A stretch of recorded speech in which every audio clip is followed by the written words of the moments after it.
Hello, everyone.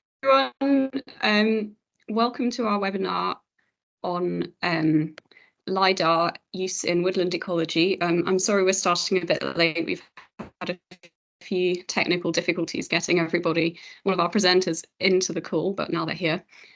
So I'm Susanna Fleiss. I'm working on knowledge exchange for the TreE PlaNat project, which is looking at different methods of woodland creation, specifically a sort of continuum from tree planting to natural colonization and combinations of those methods too. And today we're very lucky to have Thiago Silva and Sam Hughes explain the fieldwork and data analysis involved in looking at our field sites using LiDAR data. And we've got Laura Braunholtz as well, who's looking at the biodiversity and ecosystem function side, who will step in during the questions. So we'll probably go to about 1:45 and then we'll have a questions session. Thank you.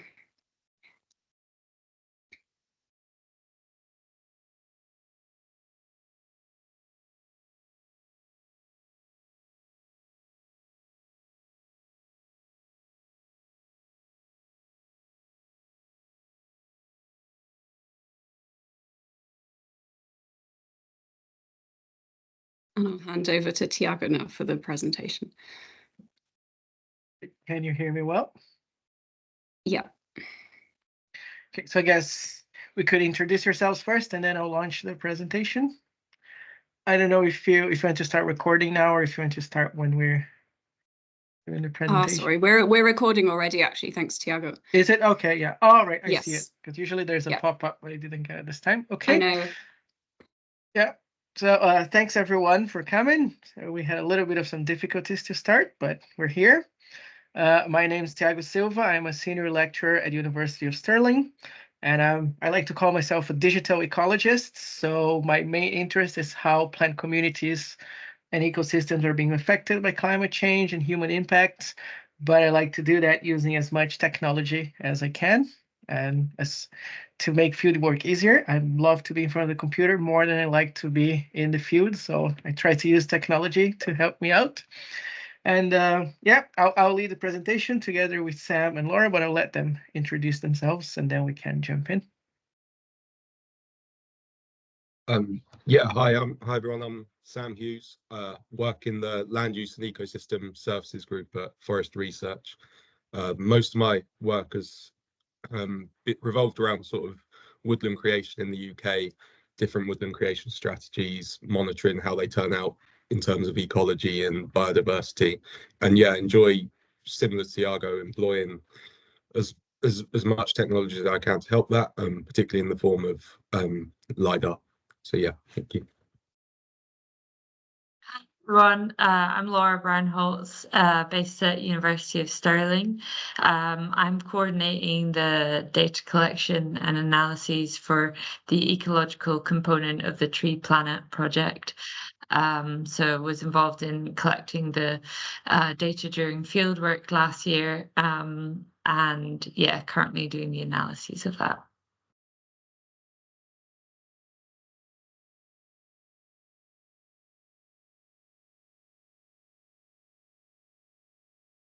Can I confirm you can see my screen now? Okay, so here we go. So the idea today is to talk a little bit about how we use this technology called LiDAR to understand woodland ecology.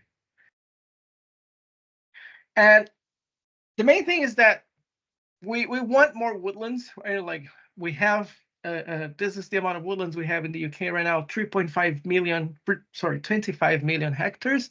That's about 1.5 the size of Wales.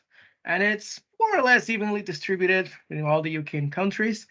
And they are very important, if you think about it. For example, they store about 4 billion tons of carbon, although more than half of that's in the soil. You would think it's in the trees, but it's actually in the soil. But if you remove the forest, the carbon goes with it.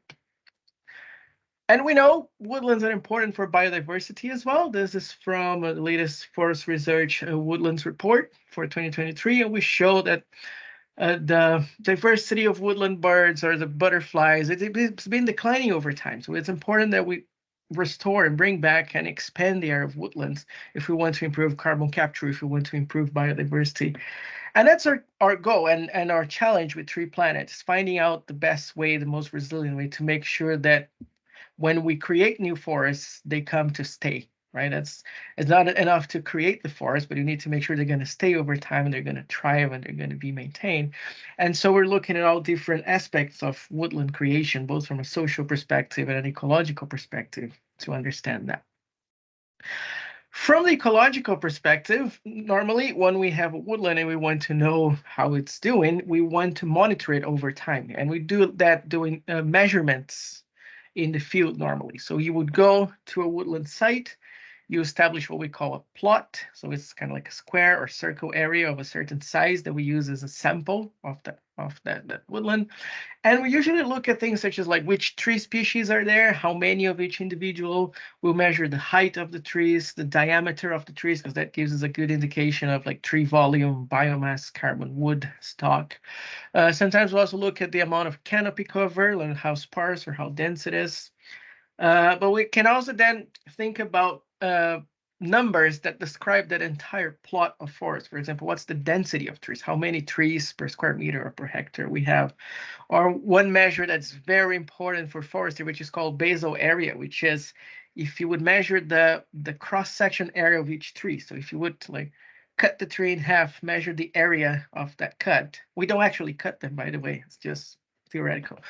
But if you cut it in half and you measure the area of that half cut, and then you add that area for all the trees in the plot, that's what we call the basal area. It's another way to estimate what's the volume or the coverage of trees. Because sometimes tree density can be tricky. You could have 200 trees per hectare, but they're very skinny trees, or you could have 20 trees per hectare, but they're like 2 meters wide, like gigantic ancient trees, right? So counting the number of trees sometimes doesn't give us the best approximation of how much plant mass is in there. And so basal area is another way that we have to look at things and try to describe how many trees are in there, right? And if we want to monitor the status of woodlands, we want to do that over time. And doing that in the field, it takes time, it takes effort, right? So if we have ways to, I think Laura can definitely attest to that it takes time and effort. So if we want to optimize that, we can look at some alternatives that would let us look at larger areas of woodlands and look at it faster than doing it on the field, right? And so, for example, one traditional way of doing that would be doing remote sensing with satellite images of aerial photos, right? As it's very well established, we've been doing it for decades. This is an example of a satellite image. Can you see my mouse cursor on the screen? Yeah. Okay, so this is just like an image from the 11th, so that's 6 days ago. This is the University of Stirling campus, and we can see like some of the woodlands north of the campus, some of the woodlands south of campus, tiny patches within campus. This is the University Loch. We have some agricultural fields, but we can definitely see like the extent of woodlands and kind of like how smooth or rough they look, which has to do with like the diversity of trees and things. We can also do some other good things with remote sensing. For example, we can go back in time. So this is a satellite image from 1989, right? So 1807, 1989, as the Landsat 5 satellite. So it is a bit, like the vision, its vision is not as good as Sentinel-2, so the image is a little bit blurrier, but still we can still see the woodlands over here and in here and more woodlands up there. So this is really good because we have repeatable data that we can go back in time and see changes. Are we gaining forests, losing forests, and such things. To go beyond what Sentinel-2 can give us nowadays, we have to pay. So for example, this is an image from the PlaNetScope constellation of satellites. Same day as the Sentinel-2, 1105, but this image is at 3 meters resolution instead of 10. So you can already see more detail on the canopy. We can zoom in on the university campus a bit more and see more detail on the woodlands around campus. Or for example, we could look at aerial imagery, so photos taken from a plane. So this is from the aerial Digimap product. It's also like something that you have to pay for. But this is, if I'm not mistaken, is a 0.5 meter resolution. So now you can really start to see individual trees and the details of coverage. But that can get really costly, especially if you need to cover many areas or if you need to go back every year or over time.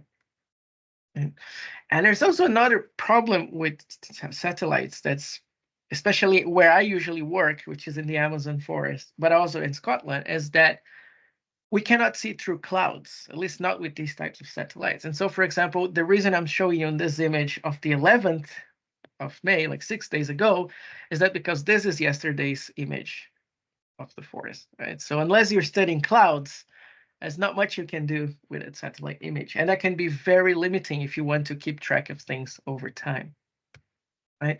So how do we solve that? Right, we have the problem that images are great, but they still just give us sort of like a flat top view of what the woodland is. We're not seeing really like inside the woodland.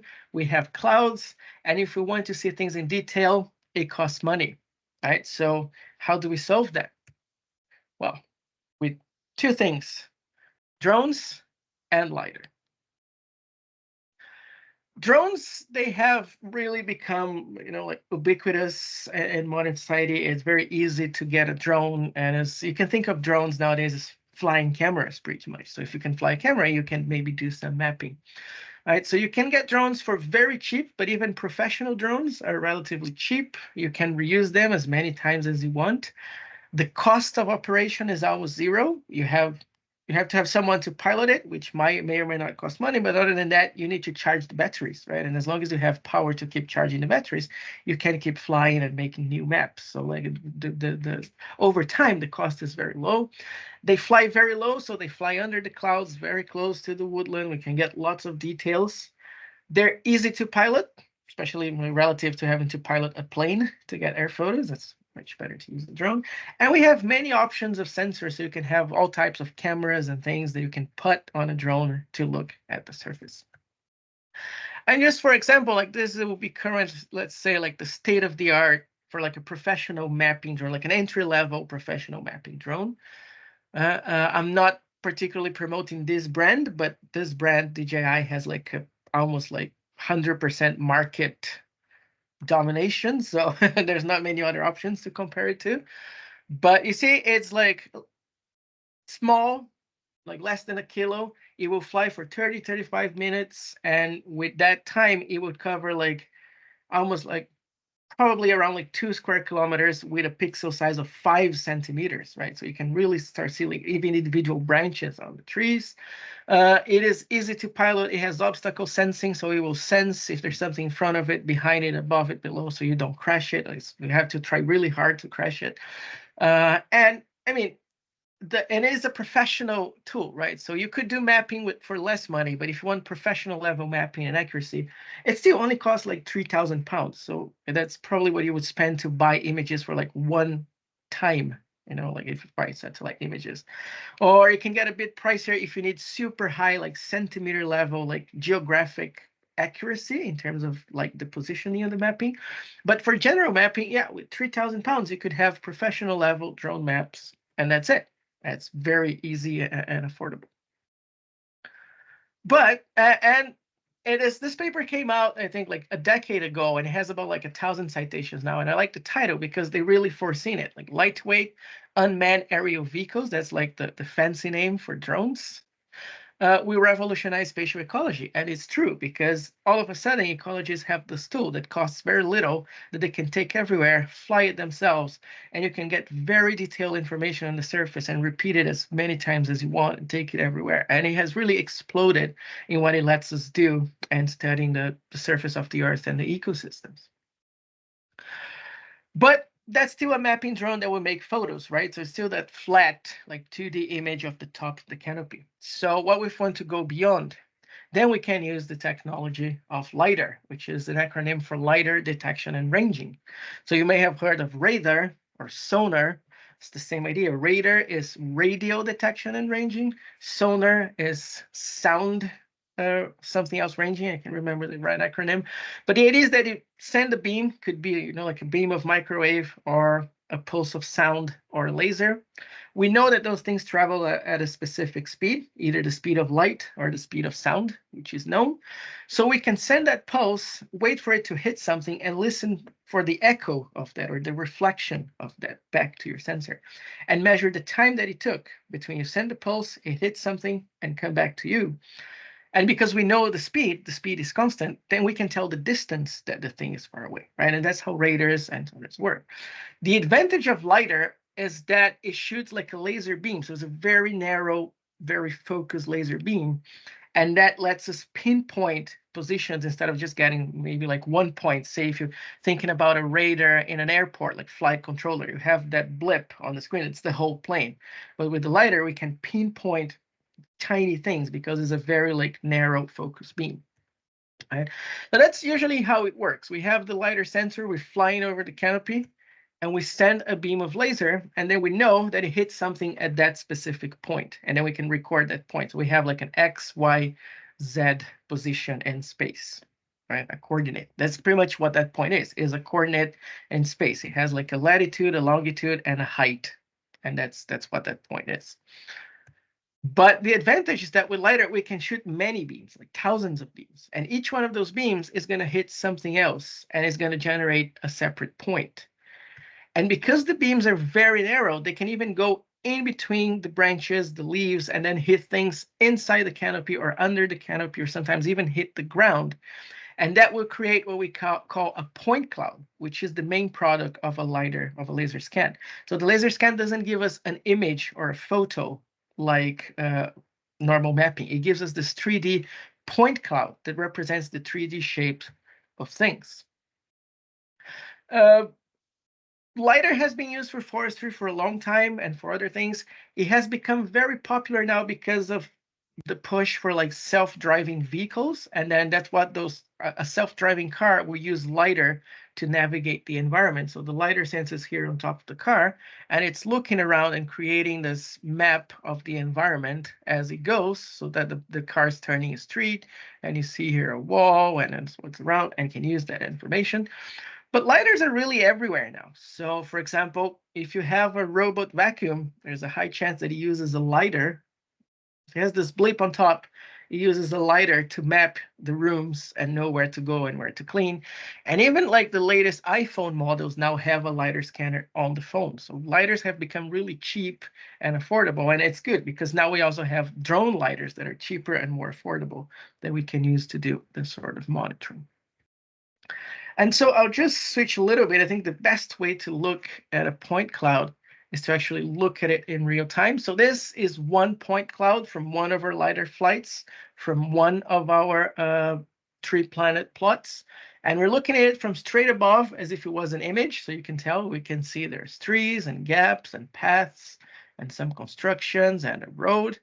But this is actually 3D imagery, right? So, or not imagery, but it's a 3D point cloud. So I can't look at it from different angles, and I can see that each tree canopy and where they are.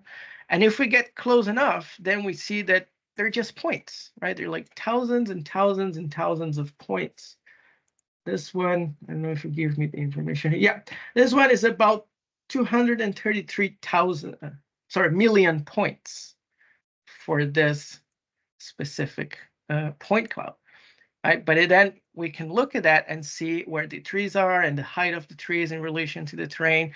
And there's like some sparse areas where there's no trees, or there's just like some saplings or shrubs. Then we have like a hedge, and then we have like a bigger, more developed woodland. And make the dots a bit smaller.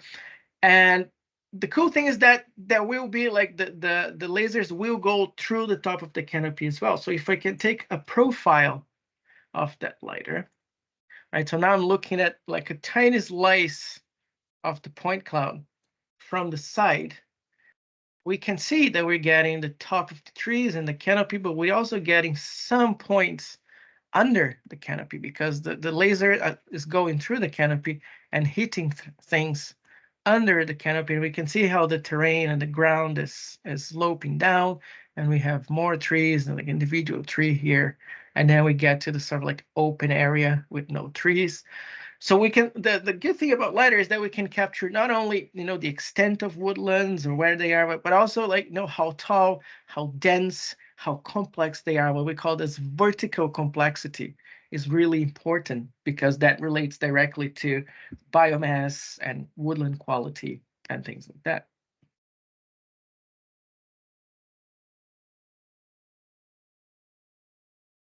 right? But then what do we do with these points, right? How we go from points to data. So one of the first things we do is to create what we call a canopy height model. So if we interpolate the points at the top, like the tallest points on the point cloud, we can create a digital surface model, right? As if you let a cloth just fall on top of the trees, then you would have like a 3D model of the surface of everything that's on the surface.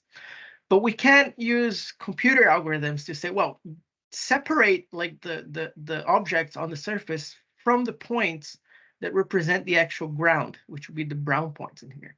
And then we can interpolate just those points and have now a 3D model of the terrain, the bare earth terrain, without buildings, without trees, without anything. And then if we subtract this one from this one, we get what we call the canopy height model, which is the actual height of the objects, and in our case, trees, as if the ground was perfectly flat. And now we can actually say, well, this tree is taller than this tree is shorter than this. While before, because there are different elevations, it's hard to do that. And so this is an example. This is a drone image, like a drone 2D photograph. So our LiDAR sensors will do the LiDAR and will take pictures as well. So there's this one of our woodlands, and there's this sort of like the 2D image of the woodland. This is the digital surface model. So like the lighter colors means taller things, darker means lower things.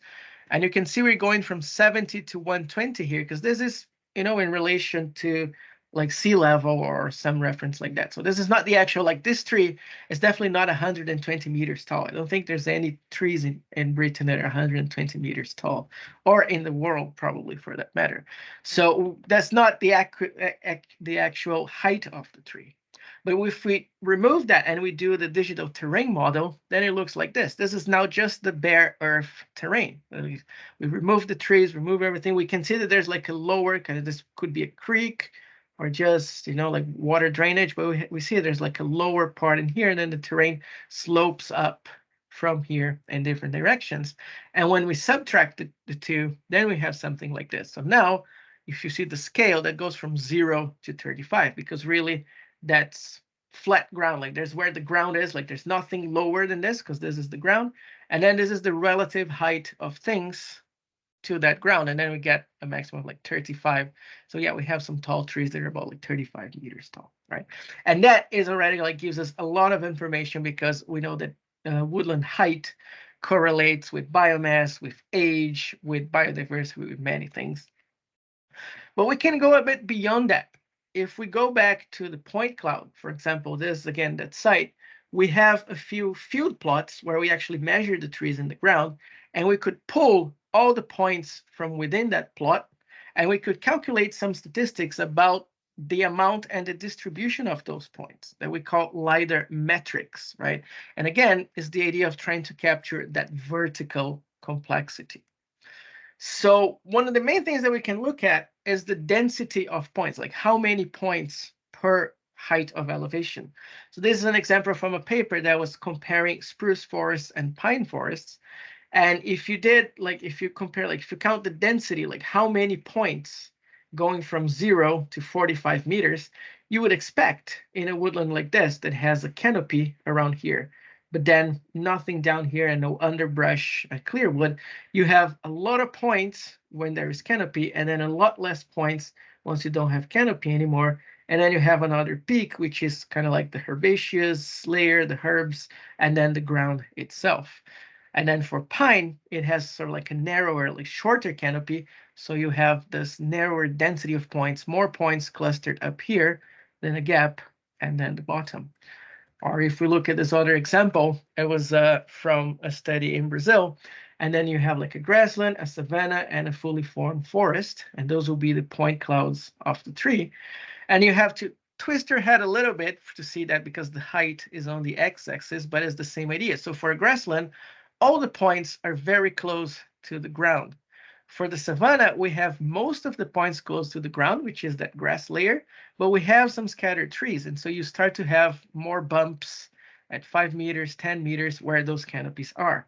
And then for a fully developed forest, then we still have a very strong sort of like ground return, but we have a clear understory layer and then the top canopy, and you have the points more distributed along the heights. And all the LiDAR metrics, I'm going to try to explore that distribution of points in space somehow, right? So this is from a paper that talks about metrics, and it gives some examples. So we could look at the canopy density. So we could think about just the density of points per square meter. That would be a measurement of like how close that canopy is, or how many gaps there are. But you could look at that percentage at different heights. So you could do it for the top canopy, or for the shrub layer, or for the herbaceous layer. You can look at height percentiles. So a percentile means if this is this, let's say this is the 75% percentile, that means the 75% of the points are below that line, 25 are above that line. And the height that the percentile is gives you an idea of like how tall the canopy is, how low, how wide, how narrow. And then, yeah, all the other metrics, I'm not going to go through all of them, but they're all trying to capture somehow to give you a number, a single number that captures that vertical structure and complexity of the forest. And Sam's going to show you some actual examples from the PlaNat data from the sites we have. But why? Why do we care about those metrics, right? Well, what do they give us? We get a number. Then what? Well, those metrics, they correlate very well with properties of the woodland. So this is one example where you can estimate above ground biomass, so the amount of carbon or the amount of wood of the forest above ground, using LiDAR, and you get a very nice, very good relationship. So like if it was perfect, all the points would be along this red line, right? There's some error in it, it's not perfect, but we can get a very good adjustment to predict what's the amount of biomass on top of, and then look. And because the LiDAR will cover like areas, what we can do then is that we can transform that into a map. So again, from that Savannah paper, those are biomass maps showing areas of higher and lower biomass for different woodlands, because once we determine that relationship based on the plots, we can extrapolate that to the entire area that's covered by the drone or the airplane, which is much bigger than what you can do just working on the field with plots. There's another example showing how plant species diversity correlates. So this is the LiDAR heights for different heights, so 100%, 75%, all of the different percentiles of height. This is the amount of species. So we see there's a clear relationship between height and the amount of species. And this is a species diversity, which takes into in consideration how many species, but also how equally distributed they are. And again, we see that there's a relationship with LiDAR-derived heights. And again, because we have those heights in space, right, and on the surface, you could then have maps of plant diversity or animal diversity based on the LiDAR metrics to study. One last example, this is a study that used some very fancy statistical models to calculate the probability of a bird being present on a given site, what we call occupancy models. And then they used LiDAR, and they saw that, as you go from like dense forest to open forest, the probability of finding that bird increases. And again, because we can tell how dense or open the woodland is with LiDAR, you can have a map that gives you which areas are more likely or more probably you're going to find that bird if you go and look at that based on the LiDAR data. So it's really powerful information to let us look at those relationships faster than we will do with field data and for larger areas. And that paper, actually, I just copied that excerpt of the paper where it talks that actually the LiDAR data, like the models using LiDAR data, outperform the models using field measurements. So we tend to think of field measurements as the truth, and then LiDAR is trying to approximate field measurements. But in a sense, LiDAR is capturing much more information about the entire structure of the forest. While we're just measuring usually a height and a diameter and counting how many trees there are. So we actually have a much simpler view of the forest with field data than we get with the LiDAR. And so they actually had better correlations with LiDAR data, which is good because LiDAR will cover broad areas and will give you extra information that the field data will not give you. And just so you know, where the frontier of research is for LiDAR nowadays, this is terrestrial laser scanners. So instead of having the LiDAR on a drone, you have it on a tripod and you put it under the canopy in the forest, and then you can move it to different locations. and then you would spin around and do like a 360 scan of the forest, and then you join all the different scans from different positions, and you can have a representation of the forest, which is incredibly detailed. And this is kind of like a flight through. This is a site in the Amazon wetlands. Like, we don't have terrestrial LiDAR for PlaNat, but just so you have an idea of like how detailed we can get with terrestrial laser scans. This is the flight through the point cloud of 150 by 50 meter plot. Right, so you can see individual trees, branches, and the good thing is that you can pluck out eventually each single tree from the terrestrial LiDAR, and then you could do any types of measurements you want on the tree. You have like a virtual tree that you can measure as many times as you want with as many technologies as you want. So it's really, we're kind of like bringing the entire forest to the computer to work it. And like, so we get to a point where it's not just LiDAR versus fieldwork, like, but we can replicate the fieldwork on the computer because of the level of detail we have. So this is, I hope this was informative. It's an overview of LiDAR. Of course, there's many more complexities that we could cover on 45 minutes. So if you have any questions, please let us know at the end, or you can write us too. And I'll let Sam go and show you some of the actual results we're getting for PlaNat using LiDAR for our sites. Brilliant. Yeah, so I'm just going to talk through, hopefully quite briefly, about the actual PlaNat work and how LiDAR has been applied to our work in the UK. So yeah, next slide, please, Thiago.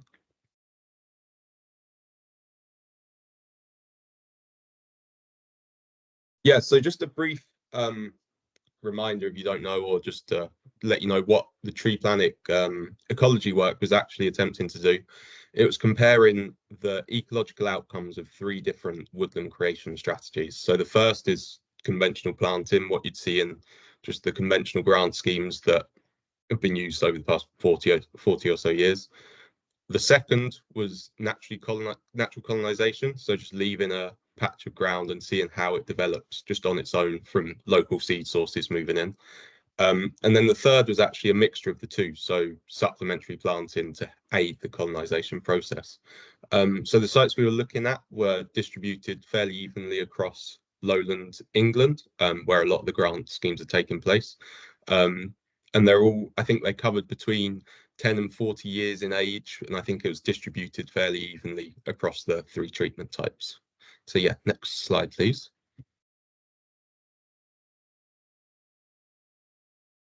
I believe so. I actually joined the project a little bit after it started. So a lot of the field work had already been done by Laura and I believe Megan at Forest Research. So they surveyed all these sites. I think a lot of the work took place in the form of these 10 meter radius plots. So within this, they'd take all sorts of structural measurements, measure DBHs, tree density, deadwood, but they'd also do biodiversity surveys in the form of like plant quadrats, surveying insects, inverts, and then looking at herbivory of mammals, inverts, things like that. So alongside this, I believe Thiago took a nice tour of the UK countryside. I think it might have been his first most extensive tour of the country, traveling around with his drone. So yeah, he visited every site, flew the drone on a mission. I don't think it takes very long to actually fly the drone and collect the data. And then we had all of this data stored on however many hard disks he was carrying with him and then put onto a computer for analysis. So next slide, please, Thiago. So this is actually where I joined the project. All of this data would take a lot of time to process and then analyze, and I was able to step in and kind of provide some time and yeah, get this work done. So once it was on the computer, all the points needed to be geo-referenced accurately, and this was done using post-processing kinematics. So we propagated errors from a base station that Thiago put out on the site, propagated them to each point, and then you can get a really accurate point cloud in space. So this is one example of the point clouds that we produced. And then for each one, like Thiago was saying, we actually subset each one to the plots that Laura surveyed on the grounds. And this was great for 2 reasons. It allowed us to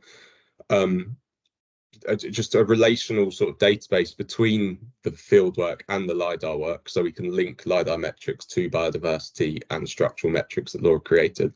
But also, because the drone point clouds are so dense, it actually speeds up a lot of the processing. Eventually, we will need to process full site level metrics, but for now, it's been really good to handle it in this sort of subset just to speed up the process.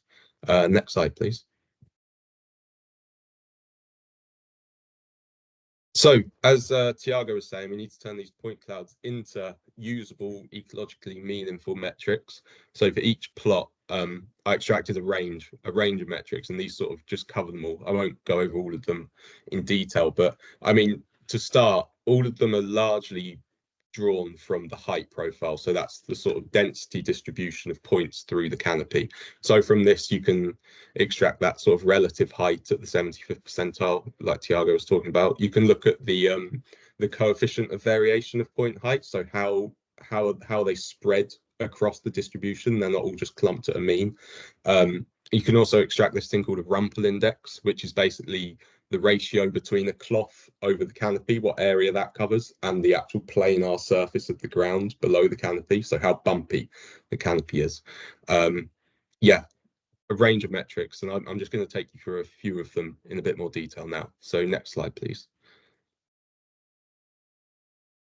So I'll just say quickly before I start, it would be great not to share a lot of these images because they're quite preliminary in our analysis, and yeah, things may change. We're not published anything yet, so it'd be great to just keep this on this presentation for now.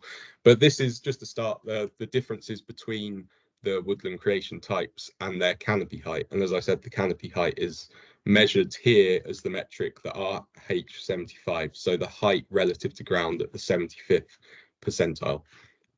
You see here the planted tend to be a bit higher than the mixed, and then in turn the natural colonization sites, which makes a lot of sense because you're sort of taking away the dispersal and establishment phases of creating this woodland. You're putting it in yourself, and you're also starting them from like a sapling or a seedling, so you're really like getting a head start on that. But I was also thinking maybe some of this is caused by like increased competition in planted woodlands, where they're starting off initially from having quite high competition in that you've planted a lot at once, whereas there might be areas of natural colonization site where they're a bit more sparsely colonized, so there might not be that same drive to hit upwards. They might be going outwards as well as up. So yeah, next slide, please.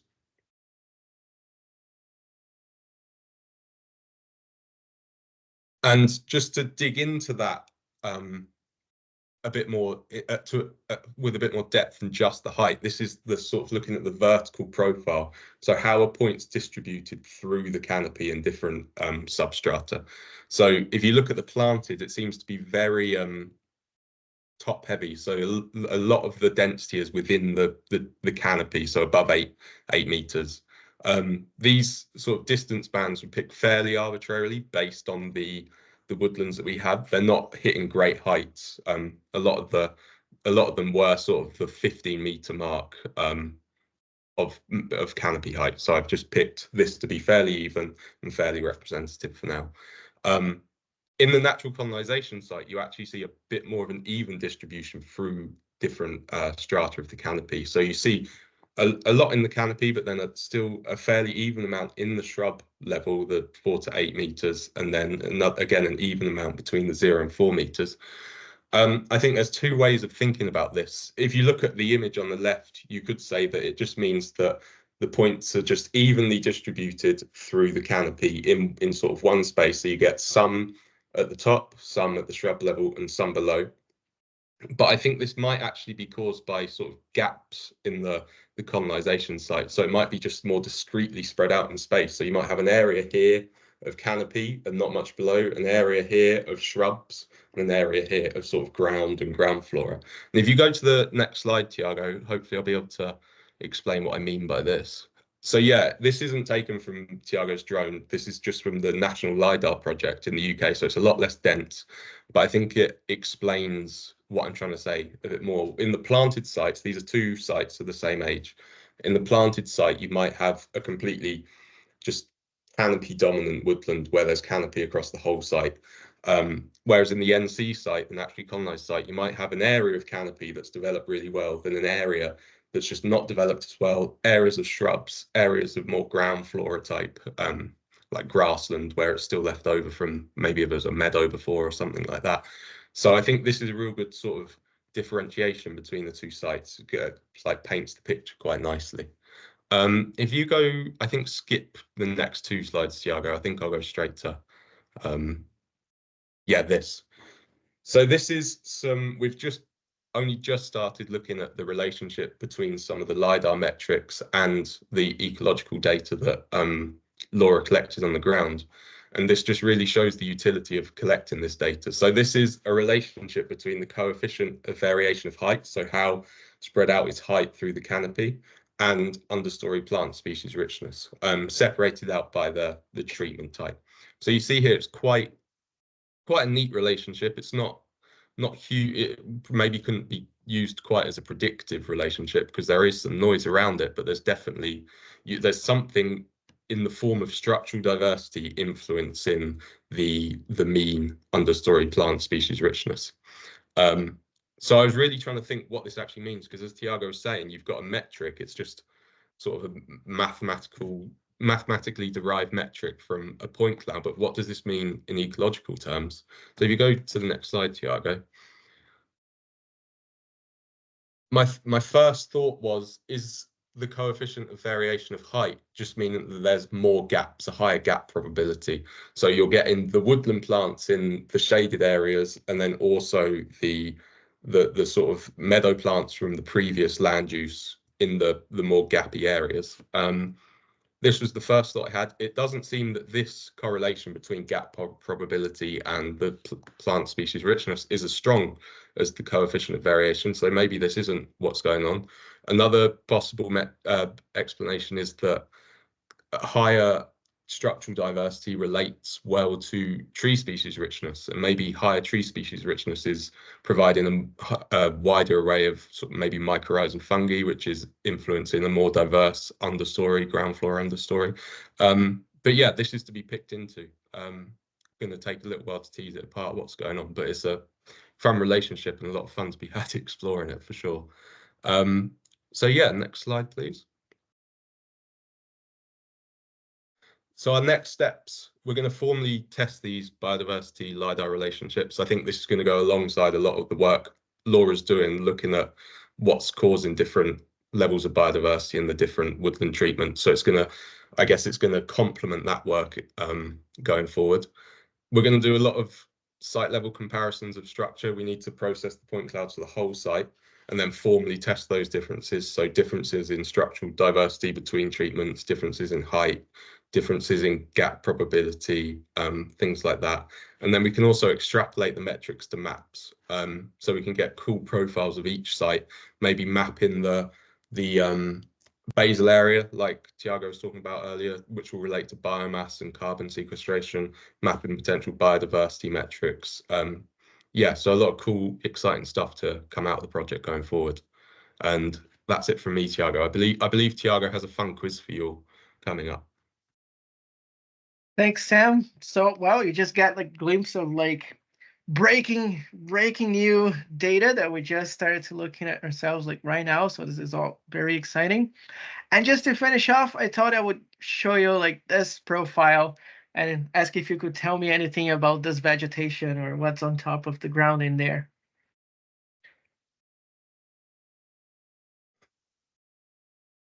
Because what kind of woodland are we looking at?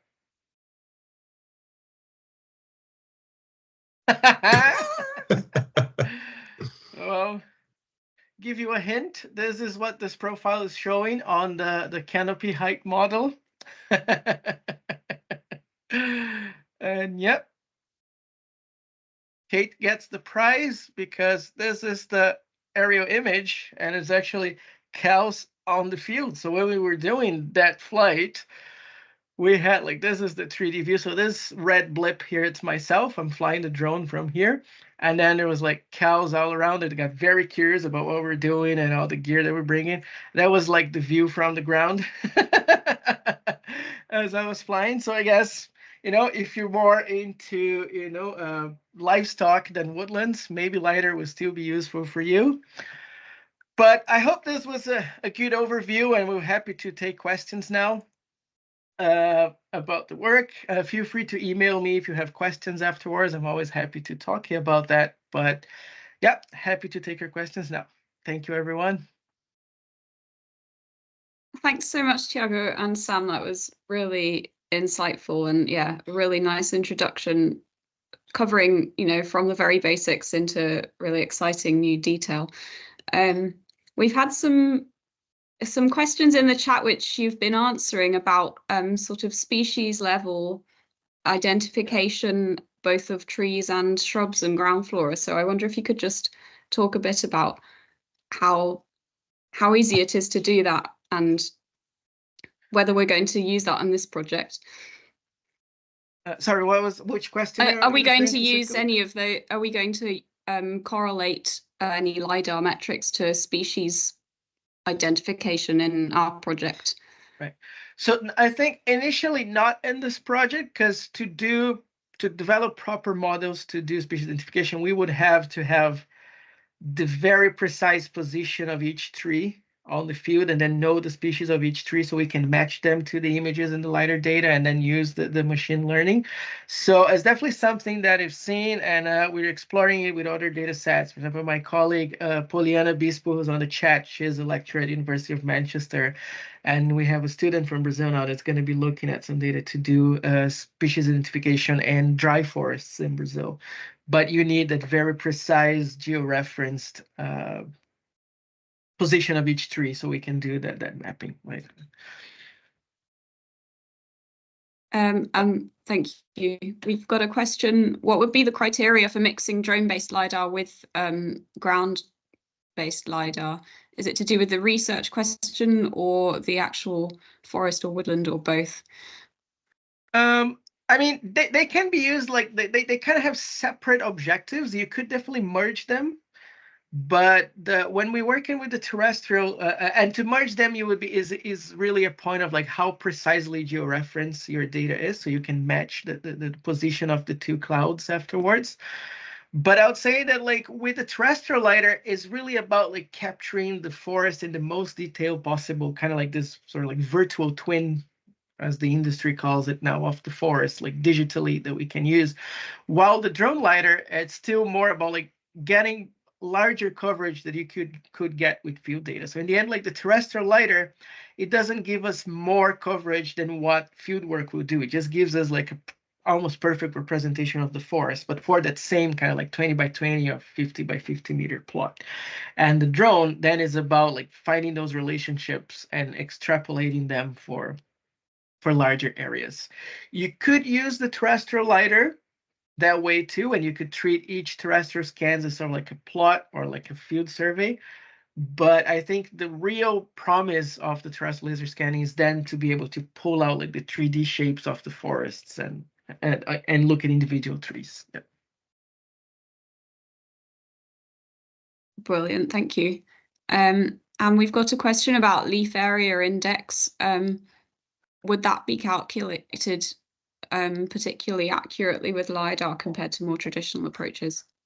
Definitely, right? So if we look at, for example, like the gap percent of like the density of points, that would be very directly related to leaf area density, because you're getting like the more leaves, like more leaves layers, like more hits you have. So yeah, I would expect that it's a lot more accurate than just using 2D imagery because of that. Thank you. And someone's asked, can we measure stem density of stocking levels in each of the 3 establishment methods? For example, UCO requirements of 100 stems per hectare at 10 years to determine success in beginning the natural colonization process. Sam, do you want to take that one? Yeah, so stem density, so you can measure it directly fairly well with the LiDAR if you've not got a really dense canopy. So as soon as it gets developed and like overlapping layers, the algorithms to detect individual trees get a bit messy. So if you've got a young woodland naturally colonized, you can probably count individual trees quite well.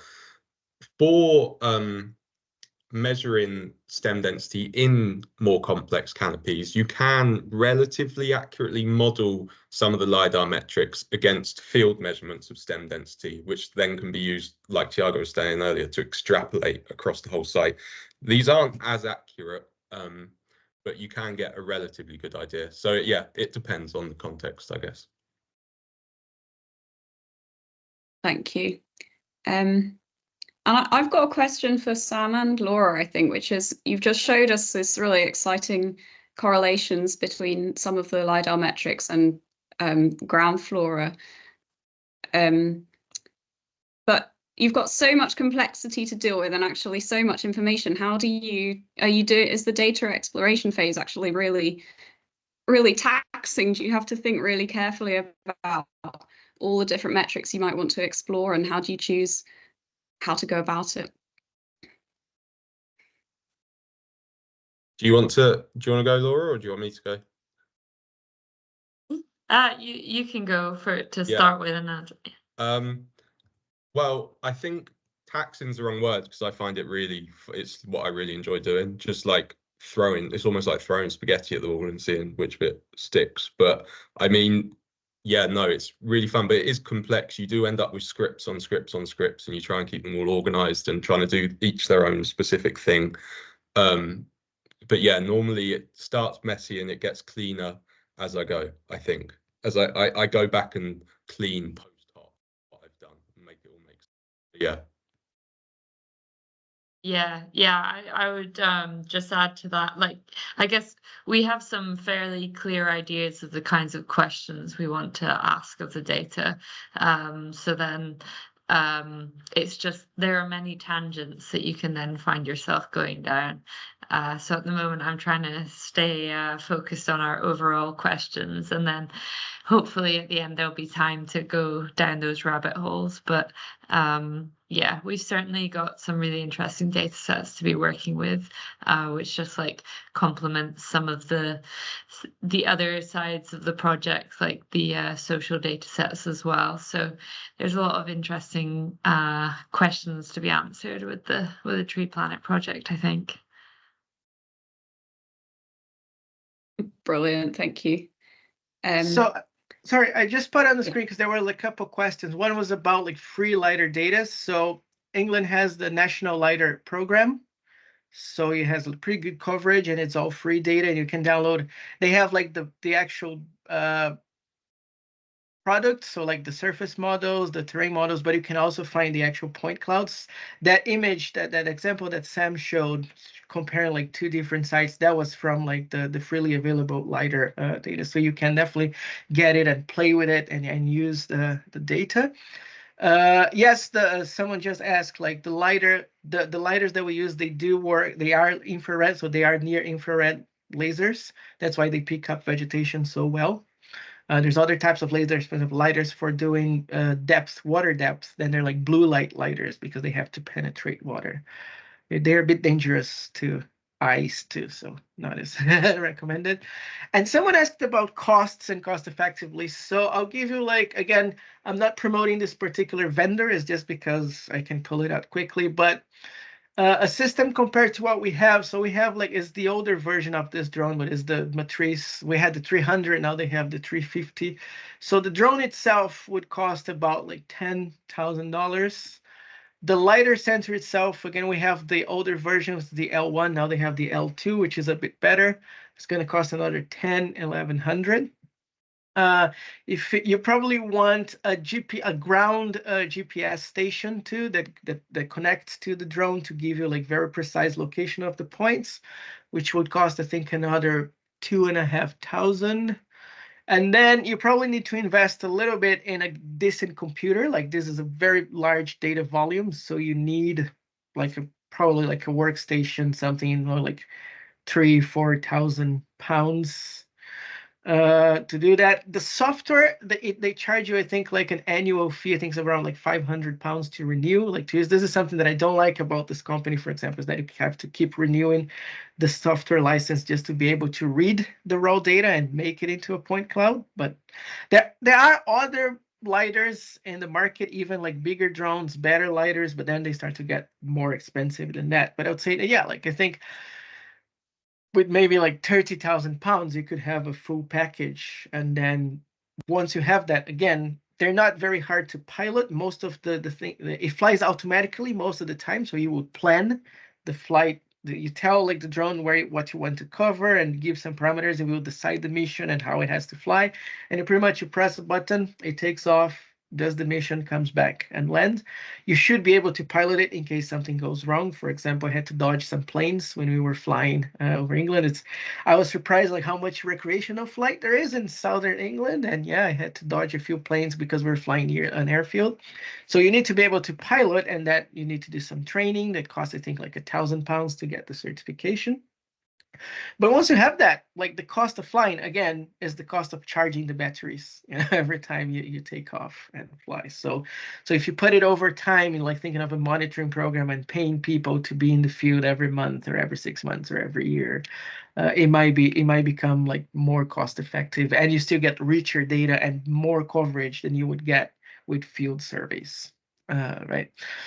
Alec, so with one set of batteries, we can fly about 1 kilometer square, right? And then you have to go back and then you change the set of batteries, or you recharge and fly again. That would be like 1 kilometer square. That's flying at 120 meters or 400 feet, which is the maximum allowed flight height legally.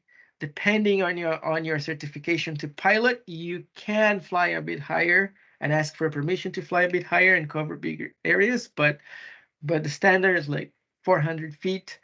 And that, again, yeah, that affects the point density as well. So we usually fly at 80 meters, and we're getting about like 200 points per square meter on the way that we fly. Yeah. So this is just to give you an idea of costs and how to operate.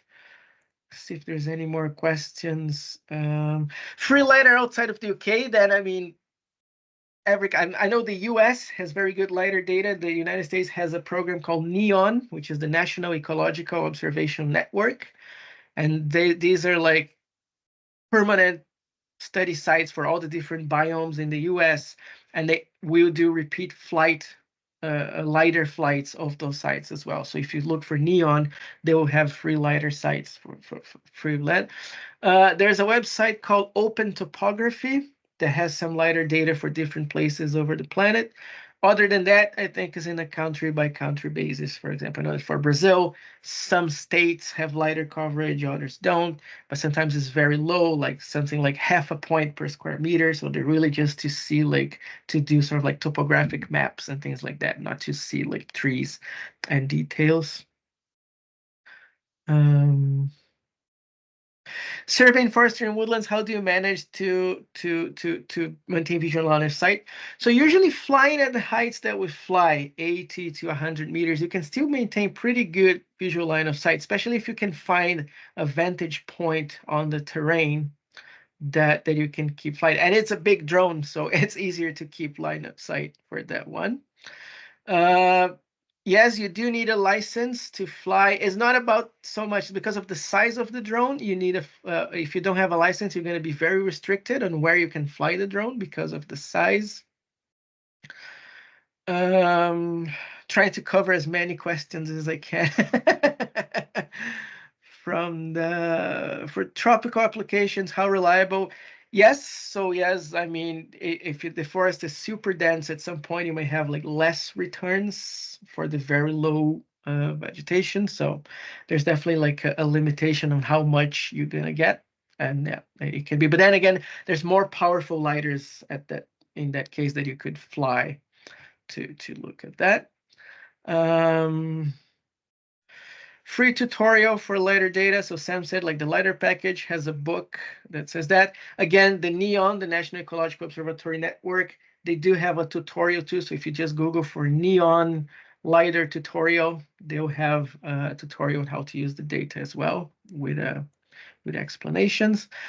And there was a question up there about ash dieback.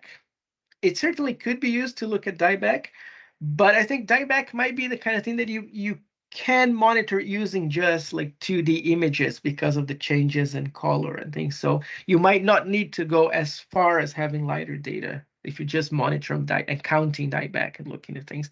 But then, yeah, with the LiDAR, you could have estimates, for example, of volume of wood loss and things like that. I think I covered everything. Well done, Thiago. That was a whirlwind. Thank you so much to you and Sam and Laura for this really informative webinar. I think we're going to have to wrap up now. As Thiago said, please get in touch with him if you've got further questions. Now we all know he's a gold mine of information. I'm sure you'll be getting lots of emails. Okay, thanks very much, everyone. Yeah. Okay, hopefully see you again at another webinar. Thanks, Bye. everyone. Bye-bye. Thank you. Send me emails.